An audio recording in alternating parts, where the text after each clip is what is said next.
RRB, première radio d'information. La suite d'Info Matin, on retrouve Nicolas Legrand. Bonjour Elisabeth Noir. Bonjour Nicolas. Et exceptionnellement, ce jeudi de l'Ascension, vous recevez Marine Le Pen. Marine Le Pen, bonjour. Bonjour. Merci d'être dans les studios d'RRB au deuxième jour de votre visite en Nouvelle-Calédonie. Votre dernière visite remonte à 2013 et depuis, la Calédonie a beaucoup changé, notamment ces derniers temps. Les 3 référendums, le 13 mai 2024, l'échec des discussions sur l'avenir institutionnel. Aujourd'hui, est-ce que vous êtes inquiète pour la Nouvelle-Calédonie, pour son avenir ? Oui, je suis extrêmement préoccupée par la situation et paradoxalement, je suis particulièrement préoccupée par la situation économique et budgétaire de la Nouvelle-Calédonie. Et c'est la raison pour laquelle je plaide que essayer de régler un problème institutionnel quand on est confronté à une situation aussi périlleuse ne m'apparaît pas être la bonne méthode. Je pense donc qu'il faut d'abord réfléchir aux moyens de relancer l'économie en Nouvelle-Calédonie, redresser les entreprises, les aider à redémarrer, recréer de la richesse et peut-être réfléchir à des grands projets également, notamment d'infrastructures, pour permettre d'envisager la Nouvelle-Calédonie dans 10 ans, 20 ans, 30 ans. C'est d'abord un sujet qui va permettre à l'ensemble des partis de travailler ensemble, parce qu'après tout, l'ensemble des Français de Nouvelle-Calédonie ont des enfants, peut-être même des petits-enfants, et ils ont envie que leur avenir soit meilleur que le leur. Mais il faut quand même apporter une réponse institutionnelle. Il y a des nouvelles institutions à mettre en place après l'accord de Nouméa. Vous avez raison, mais surtout, il est utile de se pencher subsidiairement sur le problème institutionnel pour une raison simple, c'est qu'il n'y aura pas de redressement économique s'il n'y a pas de stabilité. Il n'y aura pas d'investisseurs privés et j'ai même envie de vous dire, il n'y aura pas d'investisseurs d'État. C'est-à-dire que l'État n'investira pas s'il a le sentiment que les investissements importants qu'il y a à faire en Nouvelle-Calédonie peuvent demain être abandonnés au bénéfice d'une émeute ou plus grave que cela. Donc les deux doivent se mener ensemble, mais là, j'ai presque envie de dire, il faudrait presque un moratoire dans le conflit qui existe pour s'attacher vraiment à résoudre la crise économique et budgétaire, parce que la Nouvelle-Calédonie est au bord du gouffre sur le plan budgétaire. Et les entreprises aujourd'hui, pour créer de l'emploi, pour créer de la richesse, elles ont évidemment besoin d'avoir cette visibilité. Et quand tout le monde se sera mis à travailler ensemble pour quelque chose de positif, eh bien, peut-être arrivera-t-on à trouver le chemin institutionnel que tout le monde cherche. Mais tout de même, dans la situation actuelle de la Nouvelle-Calédonie, vous dites comment est-ce qu'on peut réaliser un développement économique, comment on peut même en parler alors que la Nouvelle-Calédonie est complètement exsangue depuis les violences insurrectionnelles de mai 2024 ? Non, elle n'est pas en difficulté depuis les émeutes. Les émeutes ont aggravé la situation. Ça fait 3 ou 4 ans que la Nouvelle-Calédonie va mal. Mais là, et que personne, semble-t-il, ne s'y est véritablement intéressé.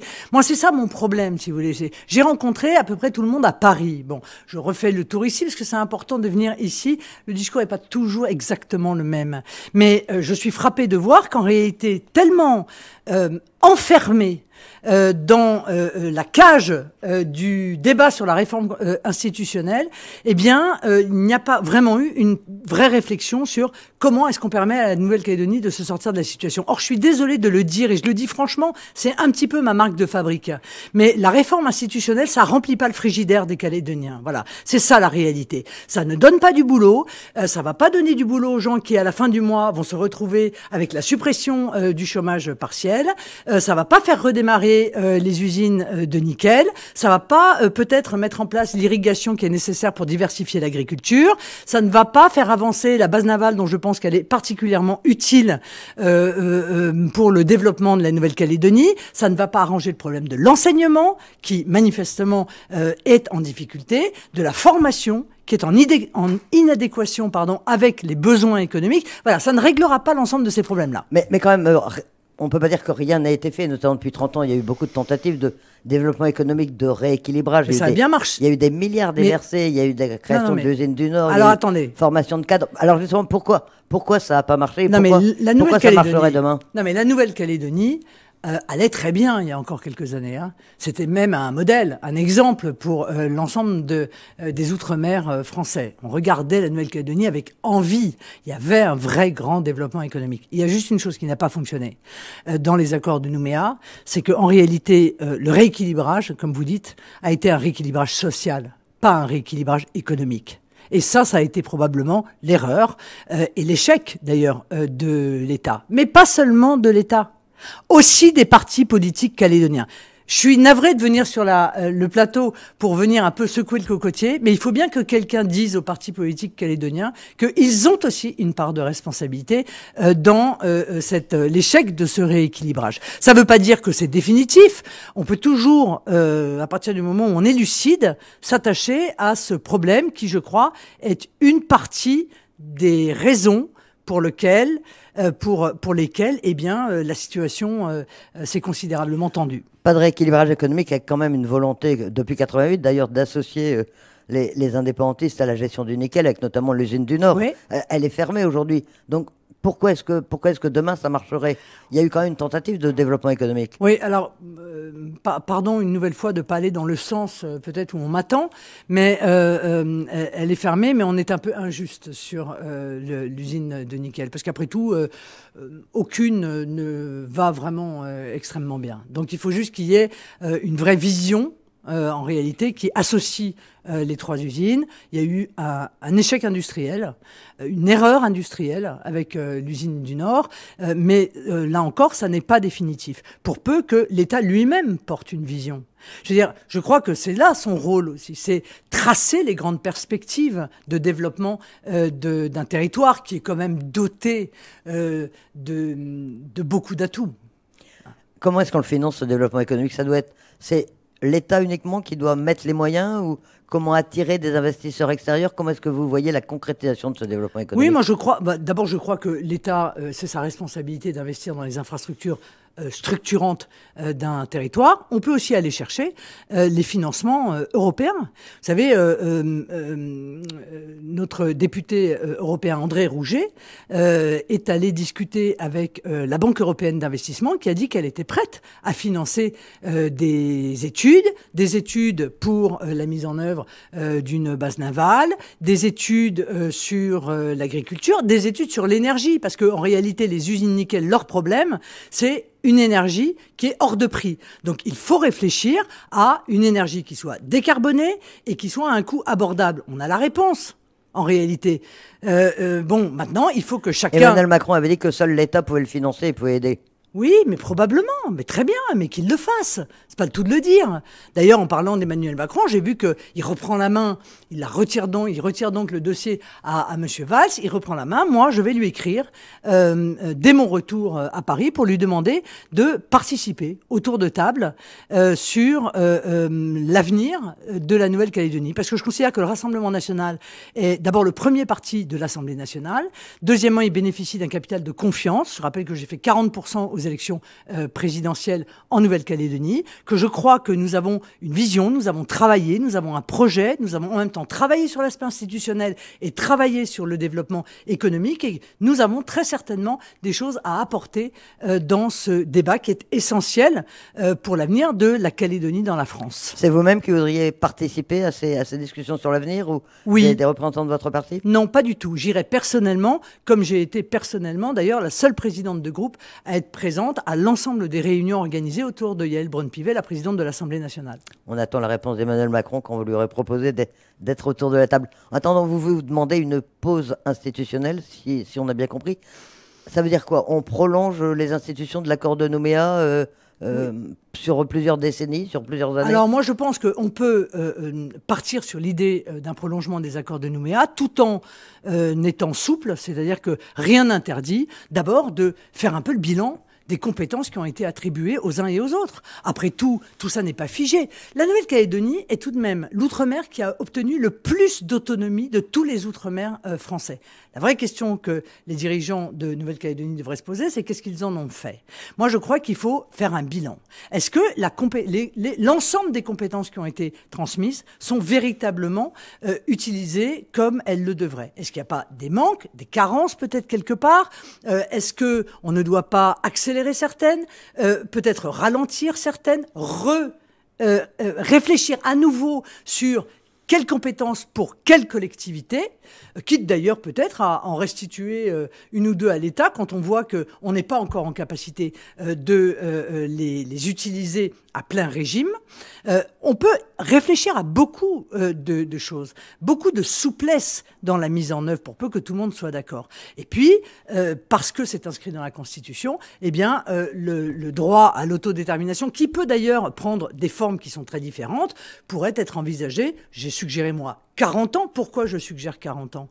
Parce que je sais que la Nouvelle-Calédonie a besoin de stabilité précisément. Elle a besoin de visibilité. Les investisseurs privés, ils n'investiront pas s'ils se disent que dans 2 ans, dans 5 ans, dans 10 ans, eh bien, le problème n'est pas réglé et qu'ils peuvent subir l'épouvante, en fait, qui a eu lieu au mois de mai dernier. Parce que qu'est-ce que je constate en venant ici? C'est qu'il y a 2 peurs existentielles, en fait, qui s'affrontent.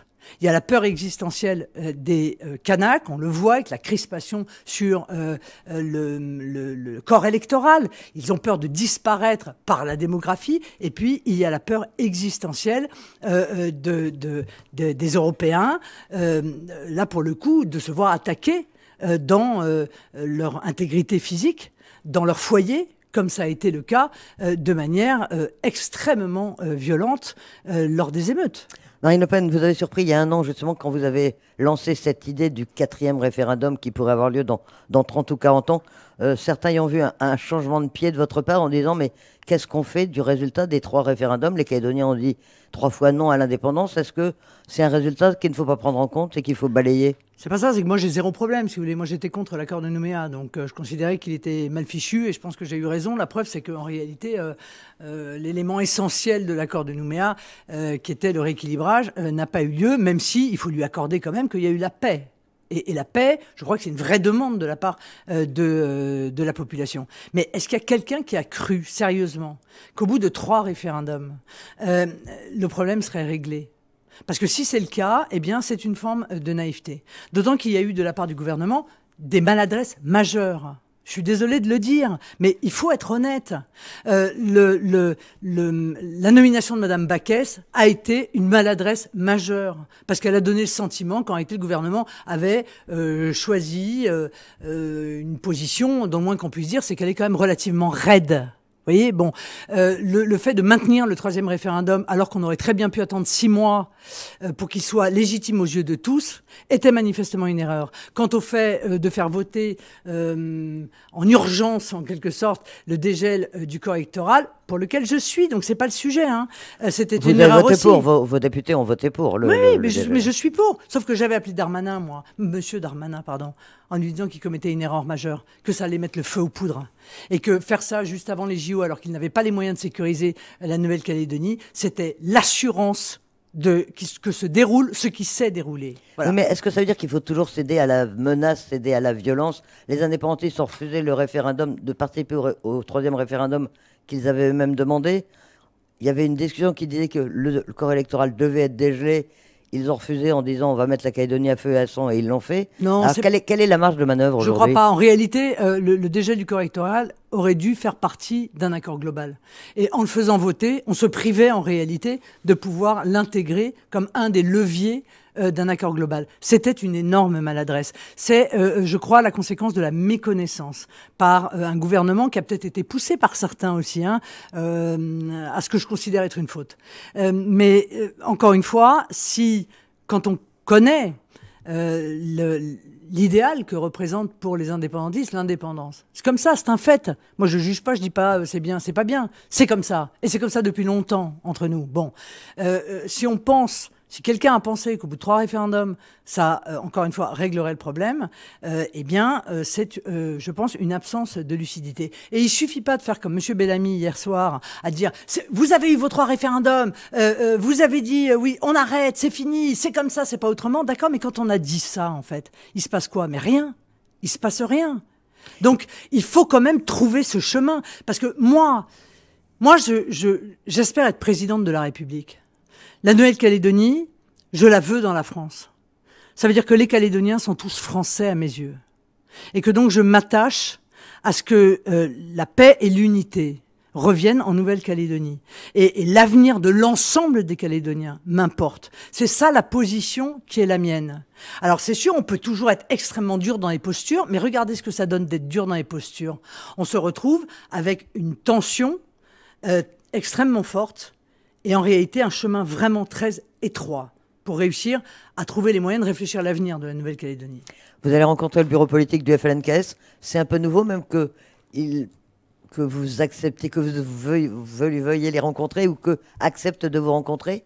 Qu'est-ce que vous allez leur dire? Eux, ils veulent une indépendance dans les mois qui viennent, 24 septembre 2025 ou 2026. Vous leur dites, dans 40 ans, il y aura un référendum? Mais c'est exactement ce que je vais leur dire. Et je vais leur expliquer pourquoi je pense que c'est la bonne solution.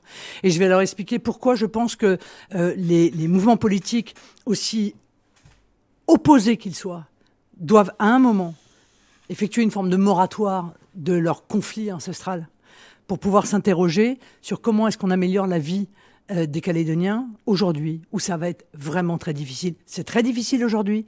Vous êtes au devant des difficultés. Donc pour mobiliser l'État, pour mobiliser les intérêts privés, et tout le monde y a intérêt. Parce que la réalité, c'est que les indépendantistes, un jour, je ne sais quand, ils obtiennent l'indépendance. Mais l'indépendance de quoi? D'un territoire livré au chaos, à la précarité, à la pauvreté.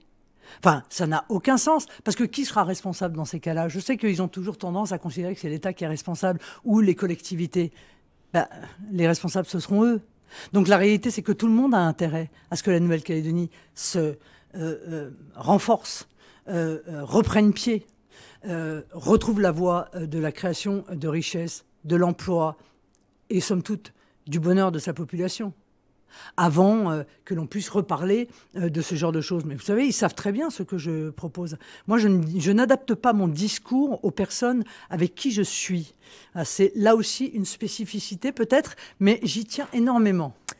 Je sais que vous n'avez pas trop envie de parler institution, mais est-ce qu'il faut organiser des élections provinciales? Et est-ce qu'il faut les organiser avant la fin de l'année? Et question subsidiaire, avec quel corps électoral? Tout va aller très vite maintenant. C'est pour ça qu'il faut que les consultations se déroulent vite et qu'on essaye de trouver assez rapidement un accord qu'on n'a pas réussi à trouver parce que on a un peu brutalisé tout le monde. Enfin, je veux dire, voilà, on sait très bien que en Nouvelle-Calédonie, ça prend du temps.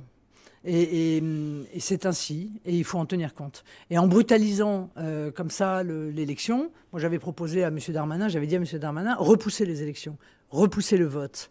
Voilà, on a le temps, il n'y a pas d'urgence, on avait 1 an encore devant nous de possibilités de report, il fallait repousser cela. Maintenant, je pense qu'il est raisonnable, évidemment, d'avoir un corps électoral glissant sur 10 ans, qui avait été d'ailleurs accepté par les indépendantistes. C'est raisonnable parce que les gens qui viennent, qui investissent en Nouvelle-Calédonie, il faut qu'à un moment donné, ils aient aussi le droit, je suis navré de le dire, mais enfin, c'est la réalité, il faut qu'ils aient aussi le droit de pouvoir décider de la fiscalité, des orientations économiques qui vont être choisies, et tout le reste. Voilà. Et ça, je pense qu'ils peuvent l'entendre.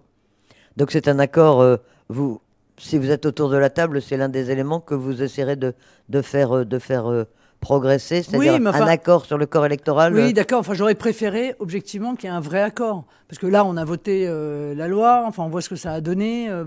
Tout ça n'est quand même un peu ni fait ni à faire, hein, pour être tout à fait honnête. S'il y a des élections provinciales à la fin de l'année, le Rassemblement national présentera des listes, sera présent à ces élections? Oui, bien sûr. Parce que c'est une question qu'on vous pose régulièrement quand on parle de la Calédonie.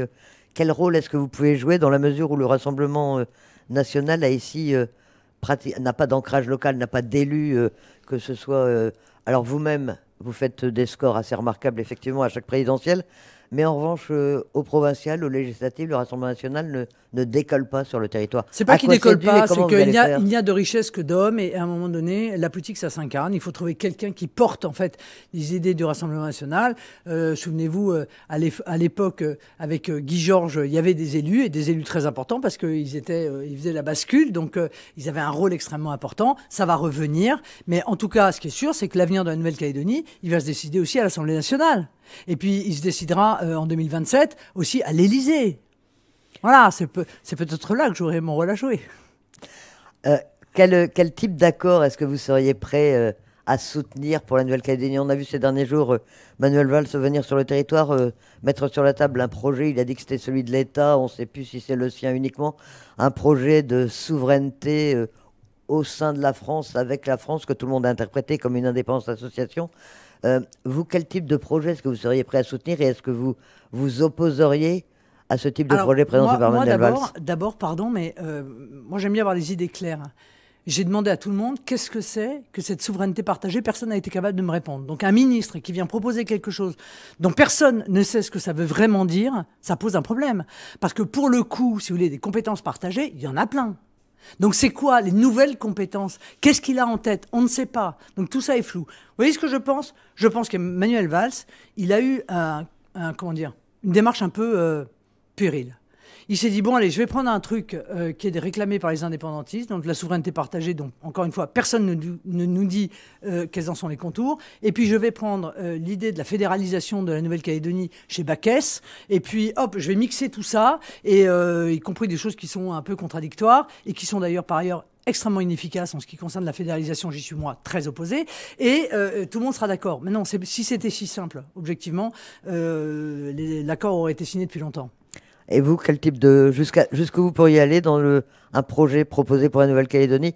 La souveraineté partagée, on le dit, c'est un texte, c'est un terme qui est un peu compliqué, mais c'est un projet dans lequel la Calédonie serait ancrée définitivement, si le terme peut être utilisé, dans la France. Jusqu'où est-ce que vous pourriez aller dans l'autonomie? Non, mais d'abord, le côté définitivement, pardon de vous dire que je ne tomberai pas, là encore, dans cette naïveté. Définitivement, non. C'est convaincre au fur et à mesure. Convaincre que la Nouvelle-Calédonie est plus heureuse, plus riche, plus sûre dans la France. Voilà. C'est cela qu'il faut faire. Et c'est peut-être cela qui n'a pas été fait dans les 30 dernières années et qui doit être fait dans les 40 prochaines que j'espère, tant que j'espère avoir pour pouvoir convaincre de cela. Donc rien n'est jamais définitif et encore une fois, le contenu du référendum qui pourrait se dérouler dans 40 ans fera lui-même l'objet d'un débat. Parce qu'après tout, c'est pas une question simple, ça peut être deux projets. Et le choix peut être fait entre deux projets qui peuvent être différents. Mais chacun est conscient qu'au moment où nous nous parlons, au-delà du fait que j'y suis moi fondamentalement opposé parce que j'aime la Nouvelle-Calédonie, parce que la Nouvelle-Calédonie est française, parce que les Calédoniens sont français et que donc cette idée ne me quittera jamais, il n'en demeure pas moins que le choix qui pourra être fait sera celui fait par la population calédonienne aussi. Voilà. Marine Le Pen, vous passez 3 jours en Nouvelle-Calédonie, hein. C'est oui. Rapide. Qu'est-ce que vous en attendez? C'est surtout de rencontrer, de mieux appréhender ce qui s'est passé ici, ce que pensent les gens, ce que veulent les Calédoniens. Vous allez voir les milieux économiques, vous allez voir la population sur le terrain, vous allez au Mont-d'Or notamment. Oui, bon, d'abord je rencontre tout le monde, c'est-à-dire je rencontre l'intégralité de la classe politique. Vous les connaissez tous déjà, pratiquement. Je les connais tous, je les ai pour certains vus à Paris, mais je souhaitais les revoir ici. Donc j'ai vu hier le Palika, j'ai vu la maire de Nouméa, j'ai vu le président de l'Éveil océanien, j'ai vu la présidente du Congrès, que j'apprécie beaucoup, d'ailleurs, je tiens à le dire.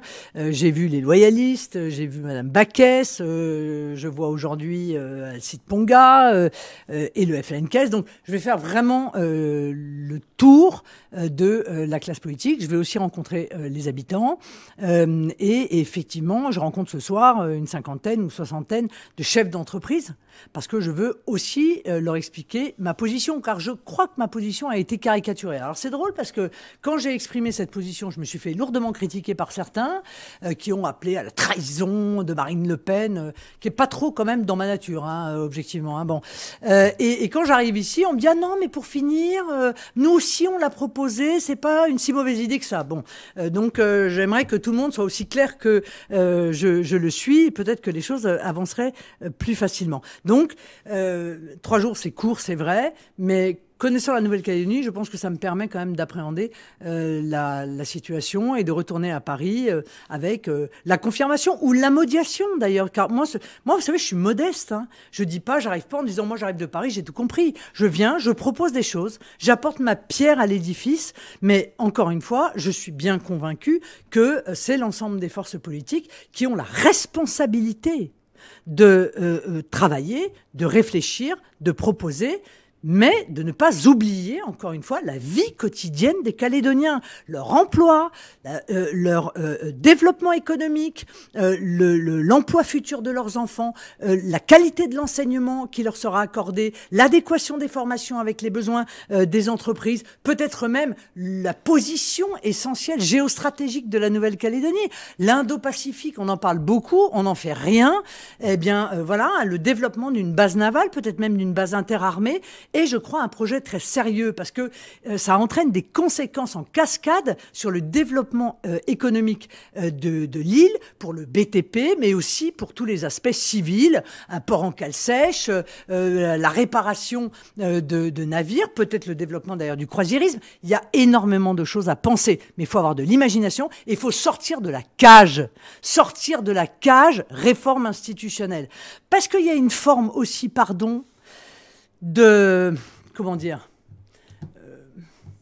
de paresse intellectuelle. Si tout le débat politique en Nouvelle-Calédonie consiste à dire on est pour l'indépendance ou contre l'indépendance, je trouve qu'il y a une forme de paresse intellectuelle. Pourtant, il y a beaucoup de choses qui se disent, il y a beaucoup de gens qui proposent des choses. La sécurité, l'ordre public, c'est une exigence que vous demandez de la part de l'État, ça fait partie du régalien. Évidemment. Évidemment. Honnêtement, j'en veux moi beaucoup à M. Darmanin et à ceux qui l'ont poussé à faire voter en urgence cette loi juste avant les JO. Parce que la réalité, c'est que les forces de l'ordre n'étaient pas suffisantes. Tout le monde le sait. Et ça a été maintenant très bien documenté. Donc, on peut aller à la confrontation, comme M. Darmanin a voulu le faire. Mais dans ces cas-là, il faut se donner les moyens d'assurer la sécurité des biens et des personnes. Or, ça n'a pas été le cas. Voilà. Et ça a considérablement aggravé la situation de tension, bien entendu. Pour remettre après les gens autour de la table, évidemment, c'est pas simple. Quand vous avez eu peur pour vous, pour vos enfants, pour vos parents, quand vous avez vu le bien d'une vie, la création d'une vie détruite, c'est terrible comme conséquence. Et ça laisse des traces. Donc, voilà, je pense que vraiment, il n'a pas fait le nécessaire. Donc, il faut évidemment faire respecter l'ordre public. Il faut faire cesser l'impunité. Ça passe évidemment par une politique pénale. Ça passe aussi par des condamnations civiles. Parce que quand on... C'est pas qui disait celui qui casse paye, c'est ça? Parce que moi j'ai entendu, mais j'ai jamais rien vu à l'Assemblée nationale. Et je voudrais pas que ici, comme ce qui s'est passé lors des émeutes en métropole, en réalité ce soit toujours pareil. Il y a des voyous qui cassent, et puis il y a les contribuables qui payent derrière.